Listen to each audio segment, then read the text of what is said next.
আমন্ত্রণ নিউজ 24 সংবাদে সাথে আছি আমি সারা মেহজাবিন। দেখছিলেন বিআরবি কেবলস সংবাদ শিরোনাম। এবার বিস্তারিত।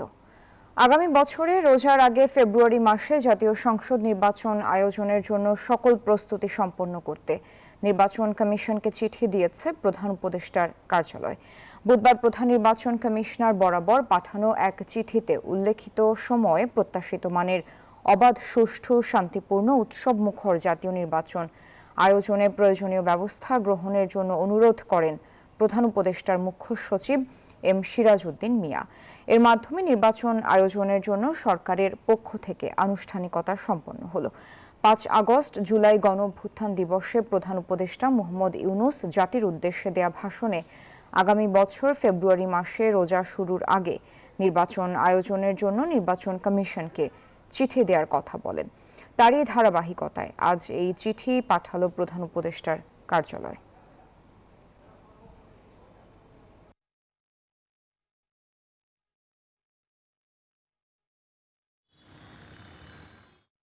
ফেব্রুয়ারির প্রথমার্ধে আগামী জাতীয় নির্বাচন আয়োজনে প্রস্তুত নির্বাচন কমিশন, এমনটা জানিয়ে প্রধান নির্বাচন কমিশনার এএমএম নাসির উদ্দিন বলেন, নির্বাচনের 2 মাস আগে তফসিল ঘোষণা হবে। অন্যদিকে ইসি থেকে চাহিদা দিলে নির্বাচনী বাজেট বরাদ্দ দেয়া হবে বলে জানান অর্থ উপদেষ্টা সালেউদ্দিন আহমেদ। অবশেষে চলতে শুরু করল নির্বাচনী ট্রেন। ফেব্রুয়ারি মাসে রোজার আগেই হবে ত্রয়োদশ জাতীয় সংসদ নির্বাচন। প্রধান উপদেষ্টার এমন ঘোষণার পরদিনই প্রধান নির্বাচন কমিশনার জানালেন, ফেব্রুয়ারির প্রথমার্ধে নির্বাচনের জন্য প্রস্তুত কমিশন। সেই হিসেবে ডিসেম্বরের প্রথমার্ধে তফসিল ঘোষণা করা হবে বলেও জানান এএমএম নাসির উদ্দিন। ফেব্রুয়ারিতে নির্বাচন করার জন্য বিভিন্ন চ্যালেঞ্জ থাকা সত্ত্বেও আমরা কিন্তু আমাদের প্রস্তুতি এগিয়ে নিচ্ছি। ইনশাল্লাহ আমাদের কোনো প্রস্তুতিতে ঘাটতি হবে না। যেদিন আমরা চিন্তা করবো যে অমুক দিন ভোট হবে, তার থেকে মাস 2 আগে আমরা শিডিউলটা ঘোষণা করবো। বুধবার আগারগাঁওয়ে নির্বাচন কমিশনে সাংবাদিকদের মুখোমুখি সিইসি জানান, রাজনৈতিক দলগুলোর সাথে আলোচনা শুরুর আগে তাদের মধ্যে ঐকমত্য প্রতিষ্ঠা জরুরি। আওয়ামী লীগের রাজনৈতিক কার্যক্রম নিষিদ্ধ থাকায় তারা নির্বাচনে অংশ নিতে পারবে না বলেও জানান তিনি। আপনাদের সাথে একটা বিশাল এনগেজমেন্ট। নির্বাচনে আইন শৃঙ্খলা পরিস্থিতি নিয়ে চিন্তিত নয় কমিশন, তবে এআই এর অপব্যবহারকে বড় চ্যালেঞ্জ হিসেবে দেখছেন সিইসি। আগস্টের মধ্যে ভোটার তালিকা ও সীমানা নির্ধারণ আর সেপ্টেম্বরের মধ্যে নির্বাচন কেনাকাটা শেষ করা হবে বলে জানান সিইসি। আমাদের প্রকিউরমেন্ট আমরা এমনি টার্গেট করেছি যে 22 সেপ্টেম্বর ইনশাআল্লাহ শেষ করে ফেলতে পারবে। টেন্ডার হয়ে গেছে, সবকিছু হয়ে গেছে। একটা আইটেম বোধ আমাদের এই টেন্ডারে যেতে হয়েছে, এটা হয়ে যাবে, কোনো অসুবিধা নেই। এদিকে অর্থ উপদেষ্টা সচিবালয়ে ক্রয় সংক্রান্ত মিটিং শেষে জানিয়েছেন, কমিশন থেকে চাহিদা দিলে নির্বাচন নিয়ে বাজেট বরাদ্দ দেওয়া হবে। বাজেট নির্বাচনের বাজেট তো নির্বাচনে যা অর্থ লাগে সেটা তো আমরা সব এটা দেবো, সেটা তো কোনো ব্যাপার নেই। নির্বাচনের বাজেট মানে আমি যেটা বাজেটে রেখেছি, তারপরে যদি অনেক কিছু তাদের সে কন্টিনজেন্সি থাকে, বাড়তি কিছু থাকে, সেটা কোনো ক্রমেই তো আমরা এসে করবো না করবো না। অন্তর্বর্তী সরকারের ঘোষণার পর ফেব্রুয়ারিতে ভোট আয়োজন করতেই এবার এগোচ্ছে নির্বাচনী ট্রেন। অন্তরা বিশ্বাস, নিউজ 24, ঢাকা। প্রধান উপদেষ্টা নির্বাচনের সময় ঘোষণার একদিন পর থেকে প্রস্তুতি শুরু সরকারের। বিতর্ক এড়াতে এবার তফসিলের আগে লটারির মাধ্যমে এসপি ও ওসিদের বদলি করার সিদ্ধান্তের কথা জানান স্বরাষ্ট্র উপদেষ্টা।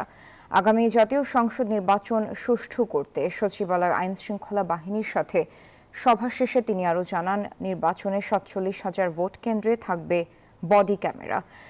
দায়িত্ব পালন করবে প্রশিক্ষণপ্রাপ্ত 8 লাখ আইন শৃঙ্খলা রক্ষাকারী বাহিনী।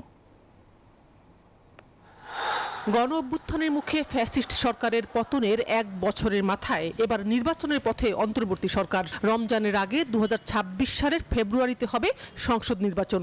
মঙ্গলবার জাতির উদ্দেশ্যে ভাষণে জানিয়েছেন প্রধান উপদেষ্টা ডক্টর মোহাম্মদ ইউনূস। আপনারা সকলেই দোয়া করবেন যেন সুন্দরভাবে নির্বাচন অনুষ্ঠান করে এদেশের সকল নাগরিক একটি নতুন বাংলাদেশ গড়ার কাজে সফলভাবে এগিয়ে যেতে পারে। প্রধান উপদেষ্টা জানিয়েছিলেন, 6 আগস্ট থেকেই নির্বাচনের প্রস্তুতি শুরু হবে। যেই কথা সেই কাজ। নির্বাচনে আইন শৃঙ্খলা পরিস্থিতি নিয়ন্ত্রণের দায়িত্বে থাকা স্বরাষ্ট্র মন্ত্রণালয় বুধবার সব বাহিনীর ঊর্ধ্বতন কর্মকর্তাদের সাথে বৈঠক করেছে। বৈঠক শেষে নিজেদের প্রস্তুতির কথা জানান স্বরাষ্ট্র উপদেষ্টা।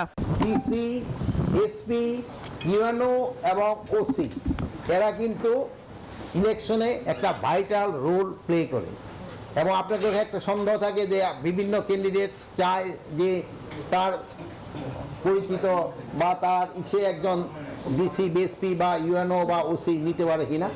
এবার ক্ষেত্রে আমরা একটা ডিসিশন নিয়েছি, এটা স্যারের ইনস্ট্রাকশনের থেকে এসপি এবং ওসিদের আপনাদেরও আমি হয়তো ইনভাইট করবো, আপনাকে এই অ্যাসোসিয়েশনের সভাপতি এবং সেক্রেটারি, তাদের সামনে আমরা লটারির মাধ্যমে তাদের এই যে পোস্টিংটা আমরা করে দিই। আগামী নির্বাচনে 47,000 ভোট কেন্দ্র থাকবে সারা দেশে। প্রত্যেক ভোট কেন্দ্রের সিনিয়র পুলিশ অফিসারের সাথে থাকবে বডি ক্যামেরা। সশস্ত্র বাহিনী সহ প্রায় 8 লাখ আইন শৃঙ্খলা বাহিনীর সদস্য নির্বাচনে দায়িত্ব পালন করবে। কি পরিমাণ ফোর্সের দরকার হবে পুরো ভালোভাবে ইলেকশনটা কন্ডাক্ট করার জন্য?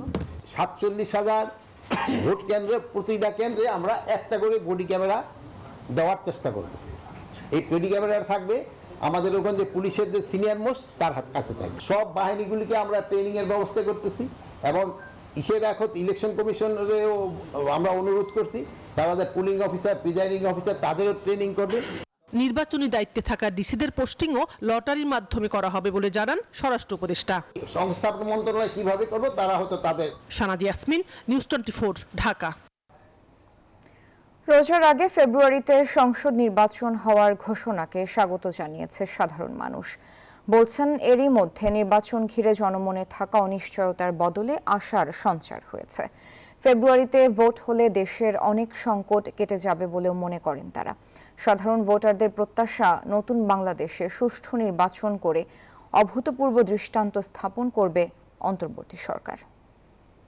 রমজানের আগে 2026 সালের ফেব্রুয়ারি মাসে জাতীয় নির্বাচন অনুষ্ঠানের আয়োজন করেন। মঙ্গলবার জাতির উদ্দেশ্যে দেওয়া ভাষণে ফেব্রুয়ারিতে রোজার আগেই সংসদ নির্বাচন করার ঘোষণা দেন প্রধান উপদেষ্টা ডক্টর মোহাম্মদ ইউনূস। নির্বাচন নিয়ে প্রধান উপদেষ্টার এমন ঘোষণাকে স্বাগত জানান সাধারণ ভোটাররা। নির্বাচনটা ঘোষণা হয়েছে, নির্বাচনটা খুব ভালো লাগতেছে। নির্বাচন যেন সুস্থভাবে। আগে তো নির্বাচন আমরা তো ভোট ঠিক মতন দিতে পারি নাই। ভোট কেন্দ্র গেলাম তো বললো ভোট হয়ে গেল, আপনি যান। আরেকবার গেলাম তাও এর কথা বললো। এখন সুস্থ নির্বাচন দিলেই ভালো হবে। নির্বাচন এভাবে চলা যায় না, এভাবে যেভাবে চলতেছে এভাবে হয় না। নির্বাচন দিলেই ভালো হয়। বিভিন্ন শ্রেণী পেশার মানুষ মনে করেন প্রধান উপদেষ্টার বক্তব্যের পর ভোট ঘিরে কমেছে সংশয়, সন্দেহ, বেড়েছে উৎসাহ, উদ্দীপনা। প্রত্যাশা, অন্তর্বর্তী সরকারের অধীনে এমন সুষ্ঠু নির্বাচন হবে যা বাংলাদেশের রাজনৈতিক ইতিহাসে দৃষ্টান্ত হয়ে থাকবে। খুব দ্রুত ফেব্রুয়ারি ঘোষিত যে নির্বাচন হবে, সেই নির্বাচনে আমরা সবাই উৎসবমুখর পরিবেশে যে যার পছন্দের প্রার্থীকে আমরা ভোট দিতে পারবো। দেশে একটা নিরপেক্ষ নির্বাচন হোক, এটা সবাই চায়। ভালো একটা সরকার গঠন হোক, এটা সবাই আশা করে, এবং দুর্নীতি মুক্ত হোক, এটাই তো চাওয়া পাওয়া। নির্বাচন হলে সুস্থভাবে আমরা ভোট দিতে পারবো এবং ভালোভাবে দেশ পরিচালনা হবে। তবে নির্বাচনের সুনির্দিষ্ট তারিখ জানতে না পারায় শঙ্কার কথা জানিয়েছেন কেউ কেউ। সাধারণ ভোটারদের দাবি, সংসদ নির্বাচন যেন অনুষ্ঠিত হয় প্রধান উপদেষ্টার ঘোষিত সময়সীমার মধ্যেই। আগে তো অস্বস্তি ছিল, এখন স্বস্তি এসেছে। এখন নির্বাচন হবে, মানুষের মনে আশা আকাঙ্ক্ষা উঠছে যে মানুষ ভোট দিতে পারবে। নির্বাচন হবে এটা আশা করা যায়। নির্বাচন বাতিল হওয়ার কোনো সম্ভাবনা নাই। আমরা ভোটের জন্য অপেক্ষা করতেছি। একজন সরকার তরুণ প্রজন্মকে অগ্রাধিকার দিবে, এই ধরনের একটা সরকার আসবে। ফ্যাসিবাদী আমলে টানা কয়েক বছর সংঘাত, সহিংসতা ছাড়া কেন্দ্রে গিয়ে ভোট দিতে পারেননি সাধারণ মানুষ। তাই এবারের নির্বাচন নিয়ে ব্যাপক আগ্রহ আছে তাদের। জুবায়ের সানি, নিউজ 24, ঢাকা। ভিন্ন মত থাকলেও জাতীয় স্বার্থে ফ্যাসিবাদ বিরোধী সব রাজনৈতিক দলকে ঐক্যবদ্ধ থাকতে হবে, নিশ্চিত করতে হবে গণতন্ত্রের পথ চলা, এমন মন্তব্য করেছেন বিএনপির ভারপ্রাপ্ত চেয়ারম্যান তারেক রহমান। বুধবার বিকেলে গণঅভ্যুত্থানের বর্ষপূর্তিতে বিএনপি আয়োজিত র্যালির আগে সমাবেশে নির্বাচনের সময় আর জুলাই ঘোষণাপত্রকে স্বাগত জানান দলের শীর্ষ এই নেতা। বলেন, ফেব্রুয়ারিতে ভোট জানার পর অন্ধকার থেকে আলোর পথে যাত্রা শুরু করল বাংলাদেশ। ছাত্র জনতার প্রবল প্রতিরোধের মুখে গত বছরের 5 আগস্ট পালিয়ে যায় পতিত ফ্যাসিস্ট শেখ হাসিনা। বিজয় হয় গণতন্ত্রকামী মানুষের, ফ্যাসিবাদ মুক্ত হয় বাংলাদেশ। দিনটিকে উদযাপন করতে গণ অভ্যুত্থানের বর্ষপূর্তিতে বিএনপির উদ্যোগে বিজয় র্যালি কর্মসূচিতে অংশ নিতে সকাল থেকেই নেতাকর্মীদের গন্তব্য নয়াপল্টন। দুপুরের মধ্যেই কানায় কানায় পূর্ণ হয়ে যায় নয়াপল্টন থেকে ফকিরাপুল ও কাকরাইলমুখী সড়ক। নয়াপল্টনের দলীয় কার্যালয়ের সামনে থেকে শুরু হয় বিজয় র্যালি। ভার্চুয়ালি যুক্ত হয়ে উদ্বোধন করেন বিএনপির ভারপ্রাপ্ত চেয়ারম্যান তারেক রহমান। এতে নেতৃত্ব দেন বিএনপি মহাসচিব মির্জা ফখরুল ইসলাম আলমগীর সহ স্থায়ী কমিটির সদস্যরা। অংশ নেন ঢাকা মহানগর উত্তর দক্ষিণ বিএনপি, ঢাকা বিভাগের সব জেলা, নারায়ণগঞ্জ ও গাজীপুর মহানগরের লাখ লাখ নেতাকর্মী। র্যালিটি নাইটেঙ্গেল মোড় দিয়ে বিজয়নগর, পল্টন মোড়, জাতীয় প্রেস ক্লাব, মৎস্য ভবন মোড় দিয়ে শাহবাগে গিয়ে শেষ হয়। র্যালির পূর্বে সংক্ষিপ্ত সমাবেশে বক্তব্য রাখেন বিএনপির ভারপ্রাপ্ত চেয়ারম্যান তারেক রহমান। সমাবেশ রূপ নেয় মহাসমাবেশে। লাখো জনতার সামনে তিনি বলেন, পতিত ফ্যাসিস্ট শেখ হাসিনা গুম, খুন ও নিপীড়নের মাধ্যমে বাংলাদেশকে কার্যত আয়নাঘরে পরিণত করেছিল। শুধুমাত্র 2024-এর গণ অভ্যুত্থানে 1,500-এরও বেশি মানুষকে হত্যা করা হয়েছে। খুনিদের বন্দুকের নল থেকে মায়ের কোলে থাকা 4 বছরের শিশুও রেহাই পায়নি। প্রধান উপদেষ্টা নির্বাচনের যে সময় ঘোষণা করেছেন এবং জুলাই ঘোষণাপত্র পাঠ করেছেন তাকে স্বাগত জানান তারেক রহমান। জনগণের অভিপ্রায় বাস্তবায়নের এইসব উদ্যোগকে আমরা স্বাগত জানাই। মানুষের গণতান্ত্রিক রাজনৈতিক অধিকার প্রতিষ্ঠার যাত্রাপথে বর্তমানে আমরা ইতিহাসের যে সন্ধিক্ষণ পার করছি, এই ঐতিহাসিক সময়টির জন্য দেশের গণতান্ত্রিকামী জনগণকে দীর্ঘ 1.5 দশকেরও বেশি সময় ধরে অপেক্ষা করতে হয়েছে। তারেক রহমান বলেন, রাজনৈতিক মতবিরোধ থাকলেও দেশের স্বার্থে সবাইকে ঐক্যবদ্ধ থাকতে হবে। শহীদদের আকাঙ্ক্ষা বাস্তবায়নে নির্মাণ করতে হবে একটি বৈষম্যহীন মানবিক বাংলাদেশ। রাজনৈতিক দলের সদস্যবৃন্দ বিভিন্ন ইস্যুতে আমাদের মধ্যে ভিন্ন ভিন্ন মতভেদ থাকবে, কিন্তু সেই ভিন্ন মত নিরসনে আলোচনা হবে। তবে জাতীয় ইস্যুতে গণতন্ত্রের পক্ষের রাজনৈতিক দলগুলোর মধ্যে যাতে মুখ দেখাদেখি বন্ধ না হয়, সেই লক্ষ্যে জাতীয় স্বার্থে আমাদের সকলকে ঐক্যবদ্ধ থাকা প্রয়োজন এবং প্রয়োজন। গণতন্ত্র ও আইনের শাসন প্রতিষ্ঠায় সবাইকে ভূমিকা পালনের আহ্বান জানান বিএনপির ভারপ্রাপ্ত চেয়ারম্যান। জাতির উদ্দেশ্যে দেয়া ভাষণে প্রধান উপদেষ্টা ডক্টর মোহাম্মদ ইউনূস ফেব্রুয়ারিতে নির্বাচনের জন্য ঘোষণা দিয়েছেন। তারপর অনেকটাই উজ্জীবিত দেখা গেছে বিএনপি নেতাকর্মীদের। গণ অভ্যুত্থানের বর্ষপূর্তিতে এই বিজয় র্যালির পূর্বে সংক্ষিপ্ত সমাবেশে বিএনপির ভারপ্রাপ্ত চেয়ারম্যান তারেক রহমান বললেন, সুষ্ঠু ও নিরপেক্ষ নির্বাচনের মাধ্যমে জনগণের সরকার প্রতিষ্ঠিত হলে দেশের সংকট অনেকটাই কেটে যাবে। সাইফুল ইসলাম, নিউজ 24, ঢাকা। প্রধান উপদেষ্টার ঘোষণার পর দ্রুত ইসির পক্ষ থেকে নির্বাচনের তারিখ ঘোষণার আশা করছে বিএনপি। দলটির মহাসচিব মির্জা ফখরুল ইসলাম আলমগীর বলেন, জুলাই ঘোষণাপত্রে বিএনপির 31 দফার প্রতিফলন ঘটেছে। এ সময় বিএনপির সিনিয়র নেতারা অভিযোগ করেন, নির্বাচনের সময়সীমা ঘোষণা করা হলেও এখনও ষড়যন্ত্র অব্যাহত আছে। গত বছরের 5 আগস্ট আওয়ামী ফেসিবাদের পতন উপলক্ষে রাজধানীর নয়াপল্টন থেকে বিএনপির এই বিজয় র্যালি। পাখির চোখে যতদূর চোখ যায়, ধানের শীষের পক্ষের নেতাকর্মীদের ঢল আর উচ্ছ্বাস। রাজধানীর বিভিন্ন স্থান থেকে র্যালিতে অংশ নেওয়া নেতাকর্মীরা এখন উজ্জীবিত, আশাবাদী, যারা বাংলাদেশে আর স্বৈরাচারের উত্থান দেখতে চান না। আমরা যেমন শোককে ধারণ করি, পাশাপাশি জাতির জন্য একটা আনন্দের দিন আজকে। বাংলার মাটিতে কোনো স্বৈরাচারের স্থান নেই, আগামীতে কেউ স্বৈরাচার হতে পারবে না বাংলাতে। এদেশে গণতান্ত্রিক চর্চা হবে। যদি ভবিষ্যতে আবারও স্বৈরাচারী হয়ে উঠতে চায়, তার পতন কিন্তু শেখ হাসিনার মতো হবে। র্যালি পূর্ব সমাবেশে বিএনপি নেতাদের অভিযোগ, যারা নির্বাচনের বিরোধিতা করছে তারা বাংলাদেশের পক্ষের শক্তি নয়। ভোট নিয়ে ষড়যন্ত্র রুখে দিতে তাই নেতাকর্মীদের সতর্ক থাকার আহ্বান তাদের। আমরা ঐক্যবদ্ধভাবে গণতন্ত্রের রাস্তায় হাঁটবো। আমরা সকল গণতান্ত্রিক শক্তির ভিতরে কোনো বিভেদ চাই না। যারা বিভেদ সৃষ্টির চেষ্টা করছে তারা বাংলাদেশের পক্ষের শক্তি না। এখানে কিন্তু ষড়যন্ত্র হচ্ছে যাতে করে নির্বাচন না হয় বা নির্বাচনকে বিলম্বিত করা যায়। তার জন্য আজকে স্বৈরাচারী, পতিত স্বৈরাচার এবং গণতন্ত্রের বিরুদ্ধ শক্তি তারা আজকে ষড়যন্ত্র করছে। এ সময় মির্জা ফখরুল ইসলাম আলমগীর জানান, গণতন্ত্র প্রতিষ্ঠার সংগ্রামে বিএনপি নেতাকর্মীরা কারো কাছে মাথা নত করেনি। প্রধান উপদেষ্টার ঘোষণার পর দ্রুত ইসির পক্ষ থেকে নির্বাচনের তারিখ ঘোষণার আশা ফখরুলের। নির্বাচনের তারিখ ঘোষণা হবে খুব শিগগিরই। আমাদের নতুন জুলাই ঘোষণাপত্র হয়েছে, সরকার আমাদের চেয়ারম্যান তারেক রহমান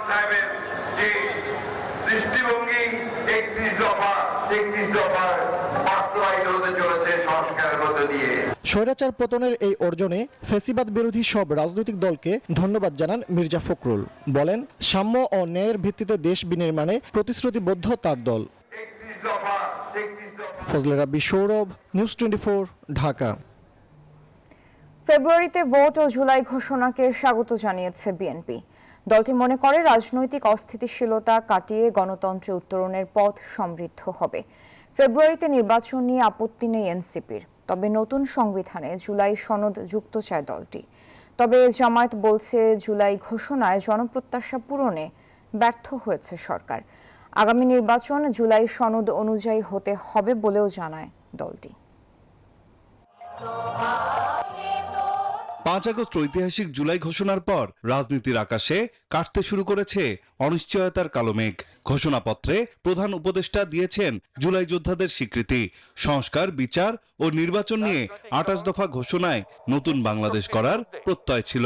একই দিনে জাতির উদ্দেশ্যে ভাষণে প্রধান উপদেষ্টা দিয়েছেন আগামী জাতীয় নির্বাচনের রোডম্যাপ। 2026 সালের ফেব্রুয়ারি মাসে জাতীয় নির্বাচন অনুষ্ঠানের আয়োজন করে। ফেব্রুয়ারিতে ভোট ও জুলাই ঘোষণাকে স্বাগত জানিয়েছে বিএনপি।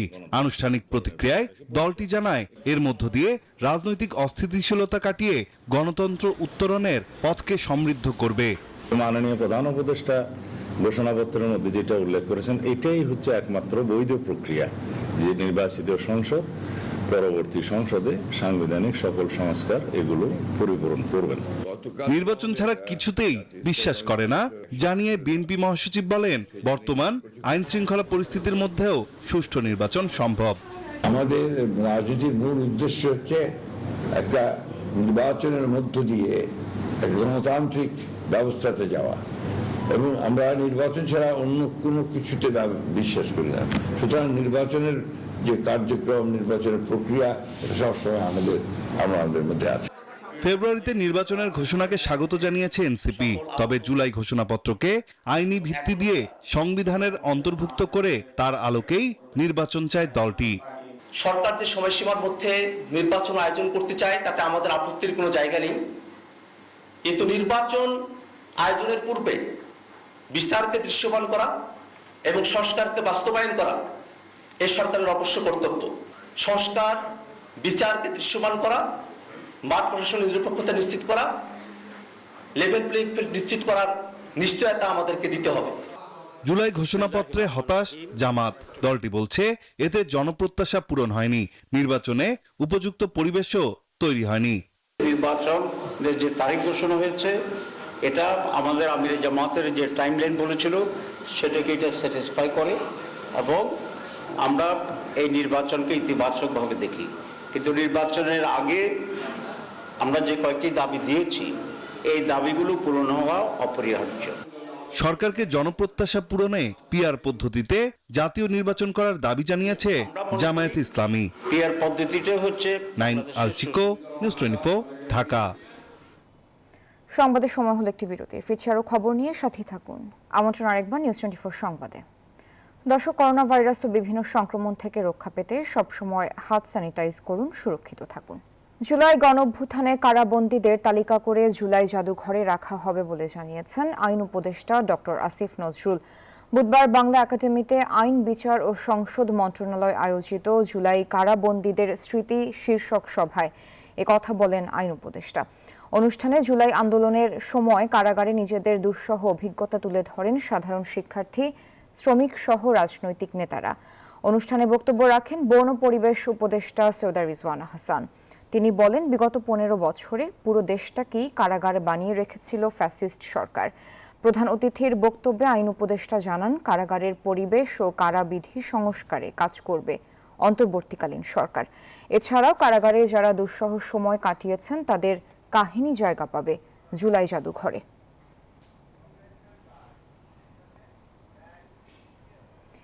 রিয়ার অ্যাডমিরাল মাহবুব আলী খানের 41তম শাহাদাত বার্ষিকী পালিত হয়েছে। বুধবার রাজধানীর ধানমন্ডিতে নিজ বাসভবনে দিনব্যাপী ইবাদত ও কুরআন খতম এবং সন্ধ্যায় দোয়া মাহফিল অনুষ্ঠিত হয়। দোয়ায় অংশগ্রহণ করেন মরহুমের সহধর্মিণী সৈয়দা ইকবাল মান্দ বানু। মাহফিলে ভার্চুয়ালি উপস্থিত ছিলেন মাহবুব আলী খানের মেয়ে ডাক্তার জুবাইদা রহমান এবং বিএনপির ভারপ্রাপ্ত চেয়ারম্যান তারেক রহমান। এছাড়া উপস্থিত ছিলেন মরহুমের আত্মীয় স্বজন ও সমাজের বিশিষ্ট ব্যক্তিরা। শাহাদাত বার্ষিকী উপলক্ষে তার জন্মস্থান সিলেট সহ সারা দেশের বিভিন্ন জায়গায় দোয়া ও মোনাজাত করা হয়।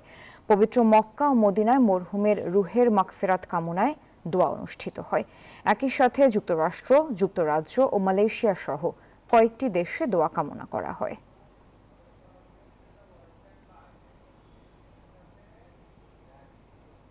সংবাদের সময় হলো আরেকটি বিরতি। ফিরছি আরো খবর নিয়ে, সাথে থাকুন। আমন্ত্রণ আরেকবার। এবার মধুমতি ব্যাংক পিএলসি অর্থ বাণিজ্য সংবাদ। বাংলাদেশের ওপর যুক্তরাষ্ট্রের আরোপিত অতিরিক্ত 20% শুল্ক আরও কমিয়ে আনার সুযোগ রয়েছে বলে জানান অর্থ উপদেষ্টা ডক্টর সালেউদ্দিন আহমেদ। বুধবার সচিবালয় ক্রয় সংক্রান্ত বৈঠক শেষে সাংবাদিকদের জানান, চূড়ান্ত চুক্তির সময় ফের দর কষাকষি করবে বাংলাদেশ। ক্ষমতায় বসার 2 মাস পর 2 এপ্রিল বাংলাদেশ সহ বিশ্বের 70টি দেশের উপর বিভিন্ন হারে শুল্ক ঘোষণা করেন মার্কিন প্রেসিডেন্ট ডোনাল্ড ট্রাম্প। তার এই বাণিজ্য যুদ্ধ ঘোষণা শঙ্কায় ফেলে বিশ্ব বাণিজ্যকে। 3 মাসের নানা দৌড়ঝাঁপে অতিরিক্ত 37% শুল্ক থেকে 20% নামিয়ে আনতে পেরেছে বাংলাদেশ। তবে এতে সাময়িক স্বস্তি আসলেও শুল্কহার আরও কমিয়ে আনার আশা সরকারের। বুধবার সচিবালয়ে ক্রয় সংক্রান্ত বৈঠক শেষে অর্থ উপদেষ্টা জানান, এখনও দর কষাকষির সুযোগ রয়েছে। 35 থেকে 20-এ চলে আসছে, যে এটা কিন্তু মোটামুটি খারাপ না।